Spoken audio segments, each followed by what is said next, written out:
Welcome to Mindfulness Manufacturing, the podcast for and with manufacturing leaders. It can be a challenging industry struggling with accountability, turnover, and engagement. Join us now on this journey as we gain new insights, moments of clarity, and self-awareness. Let's step outside of our comfort zones and uncover new perspectives to make your next day better. Grab your coffee and let's go. Hello, mindfulness manufacturing community. Get ready to get uncomfortable today. Excited to have on a special guest that I met, and I call her the master of making uncomfortable conversations comfortable. And I know through my time, if you've worked with me, that sometimes I can make a comfortable conversation uncomfortable by just not being conscious of the right things. And I'd like to welcome Michelle Maldonado to the show. Thank you. Hello. Glad to be here. Michelle and I are fellow practitioners with Genos, and she is a former attorney business leader and now runs a company and a founder of Lucenscia, and a firm that's dedicated to human flourishing and mindful business transformation. I met Michelle on a webinar, and I was just blown away on some things, thinking about how we approach things in manufacturing. And we know that one of the top problems that we all have is attracting and retaining the right staff. So she talked about some things that gave me a lot of ahas, and I was like, ooh, this is needed in manufacturing. And this podcast continues to run to help people make it a better industry and a place that we all want to come to and work. And I think Michelle is going to leave you with some great actions today. So my first thing is, we talk about problem solving in the industry of manufacturing, and we're good at that. And we know that the more people that we get into a problem solving situation, we get a better result. And on this show, we've talked about women in manufacturing and diversity. And one of the things that I want to understand better, Michelle, is unconscious bias. So whether we're hiring or we're working with someone, we hear that terminology, but what is it? Yeah, that's a great question and a really important place to start. The first thing I want to say, though, before I define it, is to say that we all have it. So let's just say, unlike other places and things and situations in the world where the playing field isn't level, with unconscious bias, everybody have it. Right. So what is it? It is a sort of body of beliefs and stereotypes about people that are formed outside of our sort of conscious awareness. Meaning we're not even aware that we are holding these beliefs in our bodies. And so oftentimes they are about another person or group of people or a set of conditions. And so people say, well, I would never think that about so-and-so, or I would never not give a woman an opportunity to advance, or I would never treat a person of color that way. And that's the tricky thing about unconscious bias. Most of the time, the biases are completely opposite of what we would do consciously. And that's what makes it so tricky. And unconscious bias sits in the body and it's formed. It's like it's poured into us over our lifetime. And I was having a conversation with a former coworker recently who was a white male who had read some work I did. And he said, we grew up in the same area of the country. I would never say such and such. I would never think those things. And he kept saying, I would never think that. And I said, but that's because this bias is unconscious. If it were conscious, we'd know about it. And then he said, but we grew up in the same area. We watched the same television shows, blah, blah, blah. And I said, yeah, we did. I watched The Jetsons. It was a futuristic cartoon that had no people of color. So as a child, I was told my people didn't exist in the future. Or I watched other TV shows where there were no women in positions of power. So I was told that people of my gender really couldn't be in those roles. So nobody said it directly to me, or to him, but we absorbed it just through media, through experiences. And then, of course, whatever we learned in our family units. And then we got out into the world and we learned more. So all these things get stuck into our being, like at the cellular level, they percolate up each and every when we're making decisions. Yeah. And then, the more you talk about it, then the more you get worried of, am I that person? And you get, no, it's kind of like talking to someone. Is it like when someone says, I'm a really good listener, and they tell you that like 4 times? And then that's kind of a signal that, oh, this person's maybe not a good listener, because if you keep on telling me that, you're not listening. And interrupting to tell you that they're a good listener. Yeah. So if we're hiring, if there's owners of manufacturing plants, or whether they're hiring or whether they're giving opportunities, and what are the things that we can do? Because I mean, you kind of like almost punched me in the face there when I was listening to you, because you said, if you're, I'll never forget it. And it's, we're talking about racism. And I thought, yeah, well, I'm a good guy. I just kind of see everybody the same, and I'm not racist. And you're like, well, there's no really, you're not racist. It's either you're racist or you're anti-racist and you take action. And that was kind of like, really helped me, because it's kind of like, yeah, what am I doing? So if we're working in a manufacturing plant, how do we get to that side where we consciously want to be, and maybe unconsciously we're not? Yeah.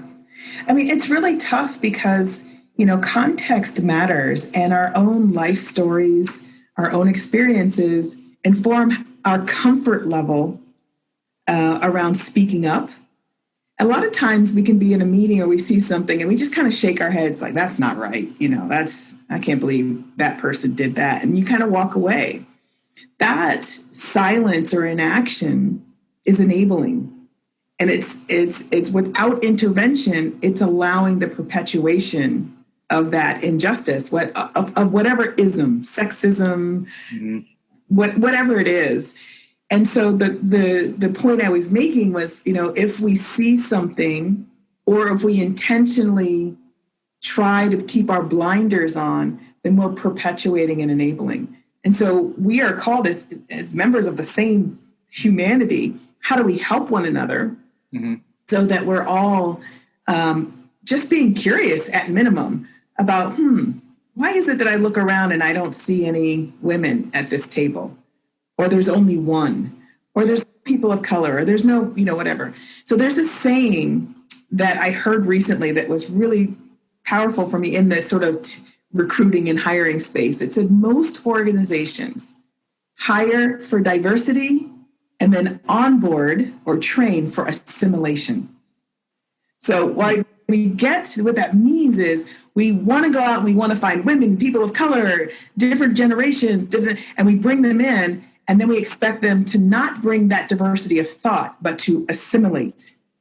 Right. Form. Okay. And so it doesn't help and if the system is broken, if it's hobbled in some ways, and all you're doing is bringing people into a broken system without fixing the system, it doesn't actually fix the problem. So you're going to continue to see limited growth and expansion and inclusion of a variety of people in powerful roles, in meaningful roles.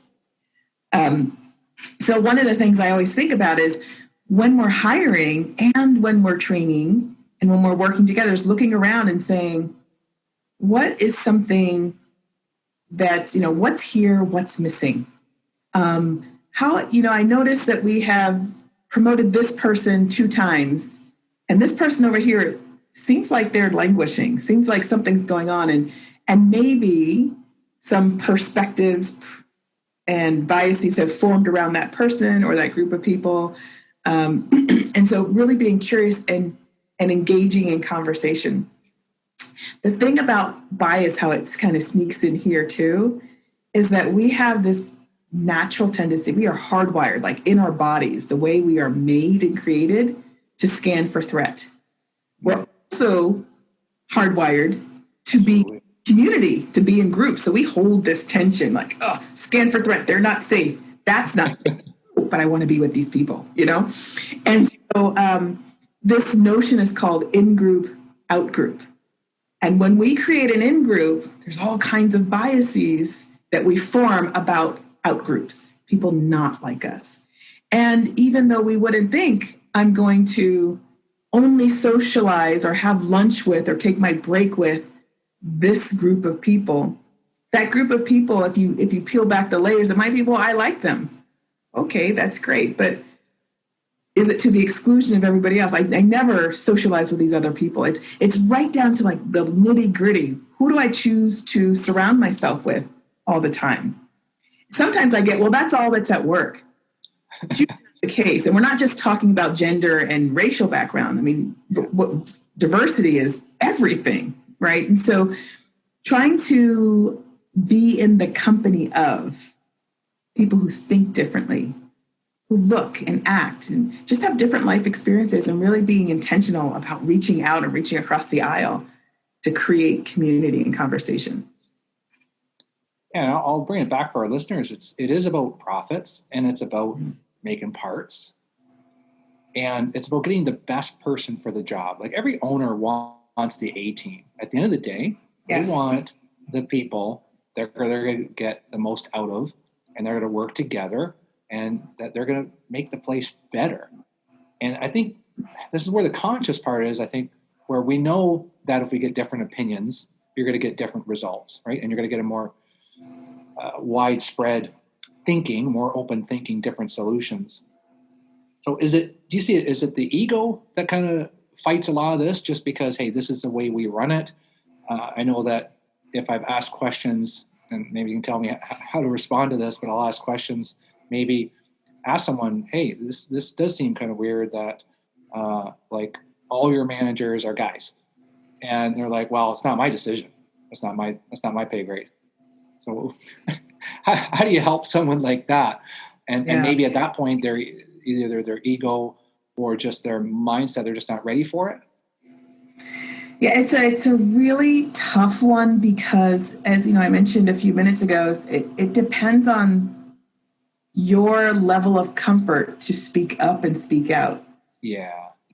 And so if you don't have enough people rallying together saying, we have no women at this table. We need women at this table. Part of the challenge. So ego, yes, ego is not a bad thing. It's always made to be the villain, but a healthy ego is fine. It's when it's over in overdrive and it starts to be destructive, not just to yourself, but to others in pursuit of a path that's really self-absorbed. But when we have a group of people who become allies with one another, and they're like, yep, we need a woman at the table. Here's what happens, though. In our country, particularly in the Western world, we have taught that there are winners and losers. We have been taught that in order for me to win, you have to lose.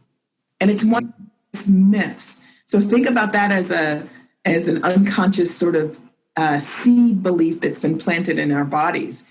One of the original meanings of the word competition in Latin, the word is competere. And what it meant long time ago was everyone striving together towards a common objective. And over the centuries, we have twisted that to mean, I win, you lose. And what that does is then people start to feel like if I bring somebody else to the table, that might mean I don't have a seat at the table and I can't give up what's mine. And that's where part of the challenge is that isn't really ego. It is more based in fear and just not understanding that there is room for everybody at the table. Now, it doesn't mean that we're going to have, 50 people when there's only room for, like 5 manager slots. But you will look to see how do we integrate that in healthy ways to give everybody options and opportunity. And that way, those dollars get earned, the revenue increases, the cohesion and turnover starts to shift to better numbers and ratios, and even processes, right down to how do we become more efficient on the line or what have you. Those things start to shift too, because when you have a mix of ideas and approaches, it's not that any one person necessarily comes up with the idea, but all together collectively, something is birthed, something is created. it does come back to the person at the top. The person. So I always say when we work with general managers at maybe of a larger corporation, they set the tone. And it's really, I guess if you're a CEO or you're an owner, you have to be conscious of who do you have leading your team? Do you know how they work with their team? Because one thing that just resonates, you didn't say it, but I mean, I'm thinking of a press department and an assembly department. And it's two silos. And I've worked when it's been silos, and I've worked when it's one building. And it's so much fun when we're not competing against each other in the same building. It's awesome. But it doesn't come naturally. It comes with a lot of intention. And I feel that whole win-lose. And if I look at the difference, it is the ability of the person that's guiding the ship. It's the captain. Yeah. It's so interesting because if you think about the history of any country, any nation, but particularly in the U.S., we can look at our history and say anything that was like significant change never happened at the top. It was always the masses, the people, right? At the bottom and the middle, whether it was the women's right to vote, freedom of slaves, whatever. Like this is all these things happened because of people like you and me, not because of an owner or CEO or president or executive, right? It came from us, which is often where these things start, which is why the invitation is for us to say, hey, let me lean into this a bit and let me say, and maybe for you, the comfort isn't, we need more women. Maybe the comfort is, I'm going to, in my next meeting, my one-on-one, my stand-up with my supervisor, and be like, you know what? I know we're going through reviews. We ought to look at Denise, because she's been doing some great stuff. Maybe that's what it looks like for you. It's going to be different for everybody. There's this notion of like, just take one step. Or as a friend of mine, Toussaint Bailey has this expression, 1%. Change 1% of whatever it is that you're doing. So, however, while it does take all of us, at some point we reach a ceiling if the owner or CEO isn't all in. Yeah. At some point we need for that level of leadership to be all in, not just saying, oh, yeah, go ahead and do that, no problem. No, they need to be all in. They need to be modeling it. Because if you don't model it, then it just gives permission for other people to say, it's not important. We don't really need that. Yeah. And that modeling helps us hold each other accountable in supportive, not judgmental, but supportive ways. And we're going to mess up. We're all going to mess up. Yes. That's why the support and patience is going to be important, and with the consistent modeling. That's why I like running this podcast, because I can talk about all the mess ups and all the things that I've learned. And I get to be so privileged to get coached by people like you, because the way you said, once you said that, it's kind of like, I was talking to a colleague, and what he was saying is that, it seems like we're just looking for someone to rise up, like someone to lead us. And it's you're right. It's not the prime minister or the president, and it's going to be somebody else. And I wasn't thinking of that way. So thank you for sharing that, Michelle. And that's what this podcast is about. How can we shift our thinking? And I've said it before, but listening to you say it, it's like, if you see it, you're it. Like it's, if you witness it and you don't do anything about it, then you're part of it. Then you might as well say it yourself or do it yourself. And I think that's one that I've really learned to say that it's not about your personal actions. It's about what action you take. Mm-hmm. And the note with that, because I can imagine that might make people feel uncomfortable saying, I can't go in there and it's not safe here. Like I could lose my job or I could be penalized. And so the action that you take, your response, is within a certain context. And so it may not be big and loud, right, in front of it. It might, again, be that quiet conversation. It might be you working you might be in a position of authority where you can choose who gets opportunity. Or maybe you don't. Maybe it's right when people say to you, that's above my pay grade, I don't get to make that decision. But there will be conversations where they can be like, hey, like I said, Denise is doing some good work. We should, make sure she gets an extra look during this review cycle. That's just another good example, Michelle. And when I was preparing to meet with you, it's like, I need a 3-hour podcast, not a 30-minute podcast. Because there's just things I know that I just want to know personally. So if I'm curious on it, I know that our listeners are going to be as well. And one of the comments that, people might say is, well, I just don't see color, and just kind of that blanket statement. And then you start to get nervous in the fact of well, should I not say that? What does that mean? And then there's some more videos going on kind of making fun of the fact of, when you say that, where are you from?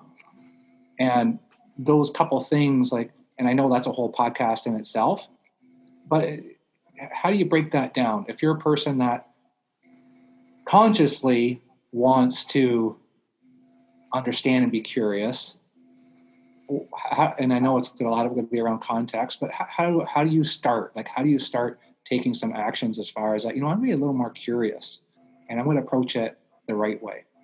How do you start? Yeah, so it's really, it can be scary.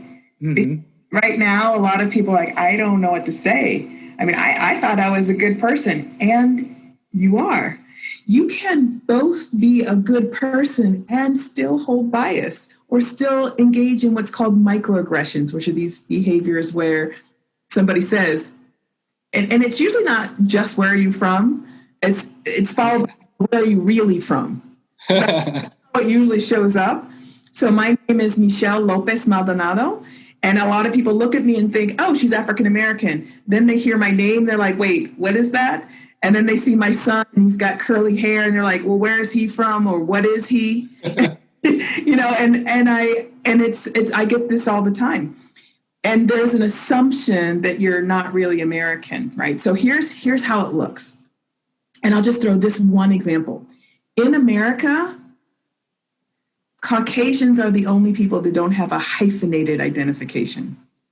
In America, I am not American. I am African American. My husband's Latino American.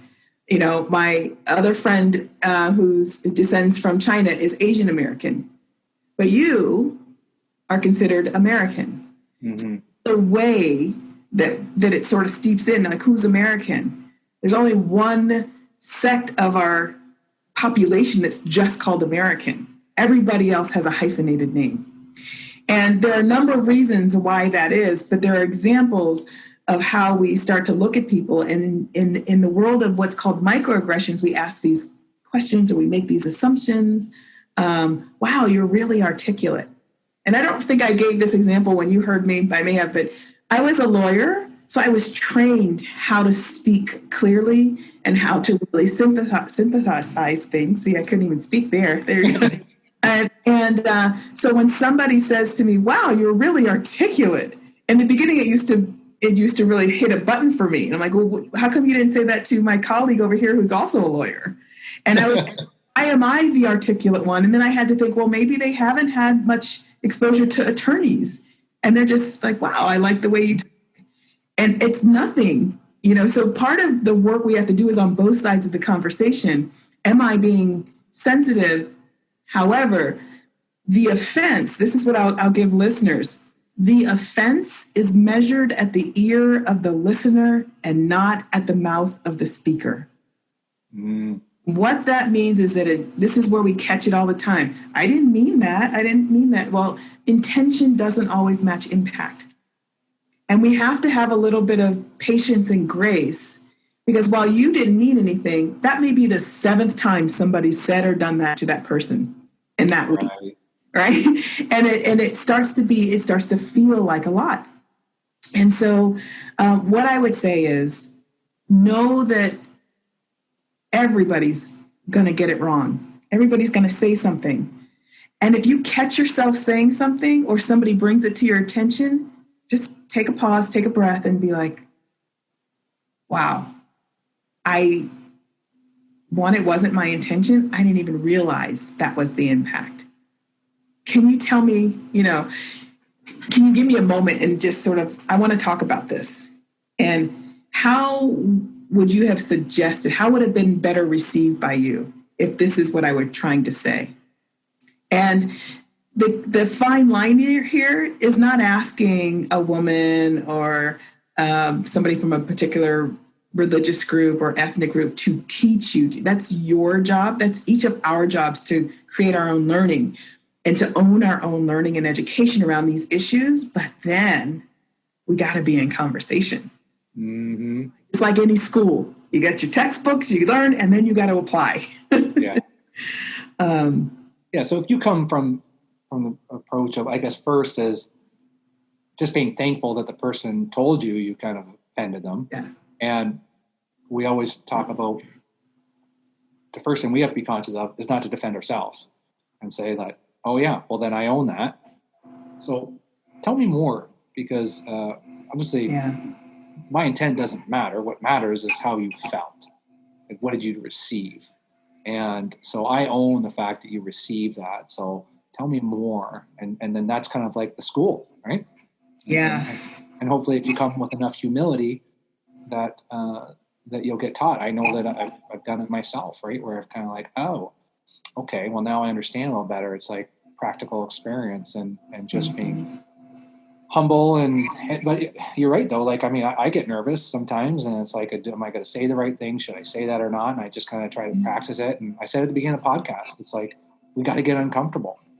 We get uncomfortable with discomfort. Is that what you said before? Yes. Yeah.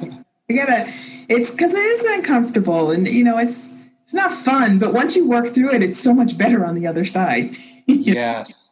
And I feel like I ran a mile and I got 99 more to go. And it's just a lot of work, but like you said, it's like going to the gym. Yes. It's like, it is a lot of work for that hour, but I feel good the rest of the day. And so if everybody can kind of take that approach. Well, I did mention, and I did not go over all of Michelle's accolades, and you can look her up. But one thing that she is definitely an expert on, and I'm a newbie on, is the mindfulness. And a lot of people have said, Trevor, why would you put mindfulness in with manufacturing? Like, who talks about that in manufacturing? I said, well, exactly. Well, it's something that's like, why is he doing a podcast on this? And it's like, oh, mindfulness. That means sitting on the pillow outside, right? And that's meditating. That's the same thing. So what do you say if someone says, well, isn't that the same thing? What does that mean, Michelle? Yeah, they're actually, people use the term mindfulness and then meditation interchangeably, and they are really separate. There's mindfulness and there's all kinds of meditations, but the one I practice with is mindfulness meditation. So mindfulness we use this definition quite frequently that I love, that has multiple layers to it. So the first thing I want to say is being mindful or even meditating isn't meant to be this long, solo, siloed experience. We live in the world. The purpose of being mindful or practicing mindfulness meditation is to help ourselves be grounded, to be clear, to be compassionate, to be high performing, if that's something that we're trying to do, feed, all these things. It is filling up the well. And the term mindfulness means being fully present in the moment about yourself, like what's happening inside, what's running through my head, what am I feeling in the body, others. So I'm having a conversation with you and I'm noticing that, you're feeling agitated, that you're crossing your arms, that you're furrowing your brow. Like what's But if I'm not aware, if I'm not self-aware, I'm probably not very good at being aware of other people because I haven't practiced and strengthened that muscle of awareness. So mindfulness is awareness of self, awareness of others, and your surrounding environment. So that sort of cascading awareness, if you thought about like 3 circles, sitting on top of each other, the innermost circle would be yourself, the next circle out would be others, and then that third circle would be the environment. And that, being fully aware of all of that, is mindful in the moment with kindness and curiosity instead of judgment. we make judgments all the time. So the invitation with mindfulness is to be aware of all, to notice, and try to be in a place of curiosity and kindness with it. To move from judgment and certainty to what we call like discernment, like, what is that? And curiosity. And we still have to make decisions, but standing in a place of judgment and making a decision is very different than standing from a place of discernment and curiosity and making a decision. Because one allows you to see more of what might be there, whereas the other one's like, very narrow. This is what it is. Here's, and that's sometimes that's actually required. The conditions could be like, there's a safety issue, there's a crisis issue where you've got to act fast. I'm talking about like just general every day. How do we sort of shift a little bit so we can have that awareness? That's mindfulness. So we walk through the world being mindful, and that helps create connection and better relationships, right? Now, mindfulness meditation, I can't stand when that stuff got really popular and they were, magazines and articles had people in lotus positions sitting on conference room tables. And I have been meditating most of my life, and I've never, except maybe when I was like 7 and I actually could get in that position. But now I've never, I walk. You can do walking meditation. You can do seated. You can do standing. You can do lying down. And the meditation piece is just a focused attention practice. And that means that you place your attention on a singular object. And most times we use the breath because it's always with us. However, it could be something else. Because some people actually, all of us hold trauma in our bodies, but some people have more unresolved trauma, and asking them to focus on their bodies can actually exacerbate the trauma. So what I like to do is give people what's called a home base, and it's not about being at home. It's a sports analogy, like when you're playing baseball, where do you want to get to? Home base. And so whenever you get distracted, say your home base is your breath, or maybe it's a spot on the floor, or maybe it's a sound like the air conditioning hum. Whenever you're placing your attention there and you get distracted because you hear a noise or you have a thought or you have a feeling on your body or an itch, you just notice it and then come back to your home base. And that's the practice. Noticing the distraction, coming back. Noticing the distraction, coming back. And people think, oh my gosh, I can't do this. I kept thinking. And I say, congratulations, you're human and doing it perfectly. Right on. Well, folks, that's why we got Michelle on this show, because that's, I think, like Michelle, but I cannot say the words like that. So thank you. That was awesome. And I said I'm more of the critic, right? Because I did not always do meditation, and I was very much on the go type A, and I'm a much happier person where I am today. And I know I'm showing up a little bit better each day. Still got those 99 miles to go. But I got 2 important questions for you, Michelle. What was your first concert? My first concert. So my first concert was supposed to be Prince. Ooh. My friend's mother drove us an hour and a half to the concert and then was like, I don't feel comfortable with this. You guys are too young to see something. Sat in the parking lot. So my next concert was actually George Benson. I loved it. Did you ever get to see Prince again? Never. No, I didn't. And then if you were on an island and you were on this island and you couldn't get off, and you could bring the collection of one artist, and you could bring everything that they've written, any bands they've been in, anything that they've sung, but you can bring their whole repertoire, but that's all you can bring. You can't bring anything else. Who would that be? Oh my gosh, what a cool. I have so many. I'm so eclectic because I listen to everything from country to... What's the first thing that comes to your mind? Okay, so then I would say Gypsy Kings. Out of Spain. I like them. I'm going to have to look that up more. And that's why I like asking that question, because I like, too, getting introduced to stuff that I don't listen to. It's not always about Motley Crue and Kiss. There's a lot of other although I do like Kiss and Devo. And all that, so yeah. Michelle, I just want to thank you. And I encourage listeners, if you took certain things from Michelle and you want to learn a little bit more, check her out. As I said, there's just so much in what you do. And I just want to thank you for what you do, Michelle. You reach out and you're so giving. And when I first talked to you, it's like I knew you forever. And you're a master of conversations. And I'm just privileged to get you on here. And thank you for sharing all your insights with the listeners today. And if the listeners want to follow you, where do they go? And I'll put it in the show notes. Well, my Twitter handle's at ML Maldonado. And on LinkedIn, it's in/LinkedIn/Michelle L. Maldonado. Right on. And, we also share another membership with the Institute for Organizational Mindfulness. And you were one of the founders and you're on the board there. And I look at, myself as in this podcast is we want to be the ambassadors for manufacturing with that group. And how would you just describe the purpose there?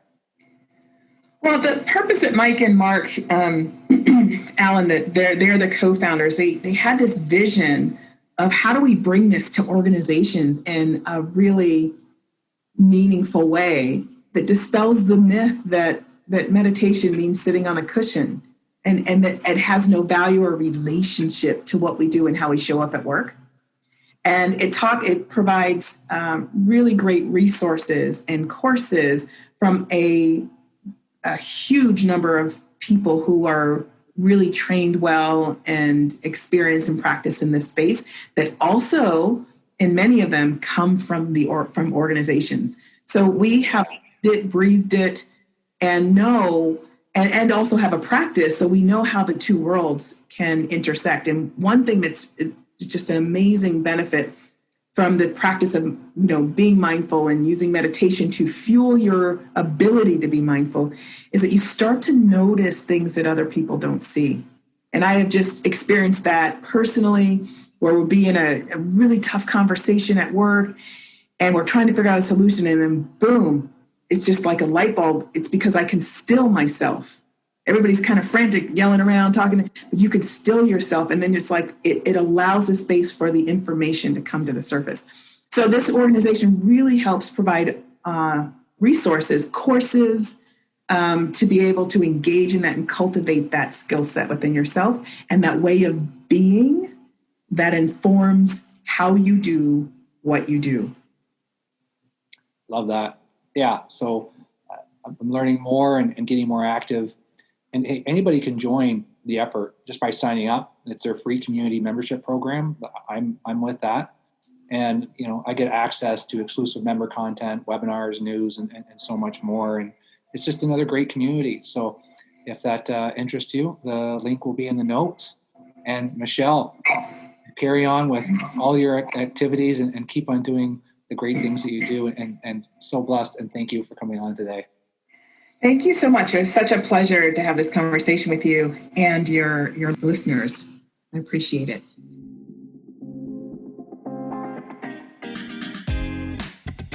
Hey folks, thanks for taking the time and joining us today.